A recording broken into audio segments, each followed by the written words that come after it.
এবং জুলাই আন্দোলনে মানবতা বিরোধী অপরাধী এবং গণহত্যার অপরাধে অভিযুক্তদের গ্রেফতার এবং শাস্তির দাবিতে আজকের এই মানববন্ধন এবং স্পিকার মহোদয়ের কাছে স্মারকলিপি পেশের এই কর্মসূচিতে যারা উপস্থিত হয়েছেন সংগ্রামী দেশবাসী ভাইসব,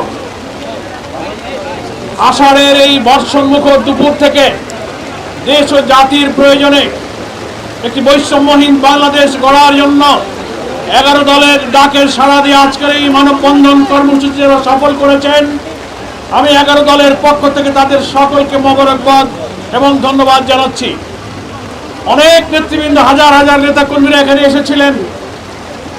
প্রথম থেকে এখানে বক্তব্য চলেছে, নেতৃবৃন্দ অনুরোধ করেছেন আর আমাদের বক্তব্যের প্রয়োজন নেই। অনেকে না খেয়ে বৃষ্টিতে ভিজে প্রায় 2 ঘন্টা আপনারা এখানে কর্মসূচি সফল করেছেন। আমি সেই জন্য ধন্যবাদ জানিয়ে শুধু এই খবরটা আপনাদের দিতে চাই, যেখানে আমরা স্পিকারের কাছে স্মারকলিপি দিতে গিয়েছিলাম, মাননীয় স্পিকার এবং ডেপুটি স্পিকার আমাদের সঙ্গে থাকা ডেলিগেশন এবং নেতৃবৃন্দের সম্মানে দুজনেই স্পিকারের কার্যালয়ে তারা উপস্থিত থেকে আমাদের প্রদত্ত স্মারকলিপি আপনাদের এবং দেশবাসীর এই 6 দফা দাবির স্মারকলিপি তারা সম্মানের সাথে গ্রহণ করেছেন, আলহামদুলিল্লাহ। এবং দেশের জুলাই আন্দোলনের সর্বকনিষ্ঠ শহীদ জাবের ইব্রাহিমের আম্মা রোকেয়া বেগম 11 দলের পক্ষ থেকে তার স্বাক্ষরিত এই স্মারকলিপি তিনি স্পিকারের কাছে হস্তান্তর করেছেন। 11 দলের 5 জন মহিলা এমপি সেখানে উপস্থিত ছিলেন। আমাদের 11 দলের পুরুষ এমপিদের প্রতিনিধিরাও সেখানে অনেকে উপস্থিত ছিলেন। অত্যন্ত সৌহার্দ্যপূর্ণ পরিবেশে স্মারকলিপির বিষয়বস্তু নিয়ে আলোচনা হয়েছে। আমরা অনুরোধ করেছি, বাংলাদেশের রাজনীতির এখন প্রধান সংকট এই গণভোটের রায় বাস্তবায়ন না হওয়া। এটা যদি বাস্তবায়ন না হয়, এই সংকট বাংলাদেশের রাজনৈতিক সংঘাতের দিকে নিয়ে যেতে পারে।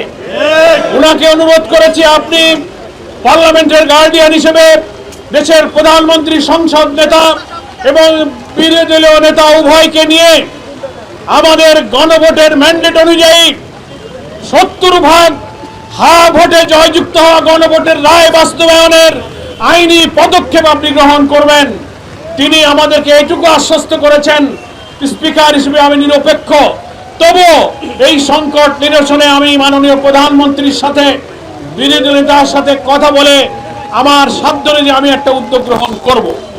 এতটুকু আশ্বস্ত উনি আমাদেরকে করেছেন এবং এটাও বলেছেন যে আজকেই আমরা আসার পর ওনার সাথে প্রধানমন্ত্রীর বৈঠকের সময় নির্ধারিত আছে, সেই সময় তিনি এই স্মারকলিপি নিয়ে প্রধানমন্ত্রীর সাথে কথা বলবেন, এটুকুও তিনি আমাদেরকে ওয়াদা করেছেন।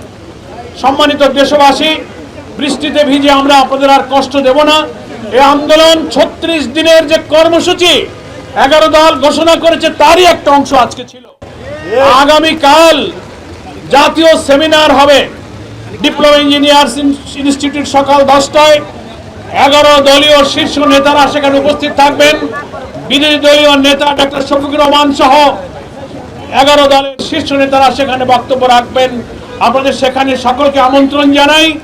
আপনারা যে কষ্ট করে এই স্মারকলিপি প্রদানের অনুষ্ঠানে হাজার হাজার রাজধানীবাসী সমবেত হয়ে বৃষ্টিকে উপেক্ষা করে যে দেশপ্রেম, জুলাইয়ের রক্তের প্রতি যে শ্রদ্ধা প্রদর্শন করেছেন, আমি 11 দলের পক্ষ থেকে আপনাদের আগারও সেই রক্তিম শুভেচ্ছা জানিয়ে আজকের এই কর্মসূচি এখানেই সমাপ্ত ঘোষণা করছি। আল্লাহ হাফেজ।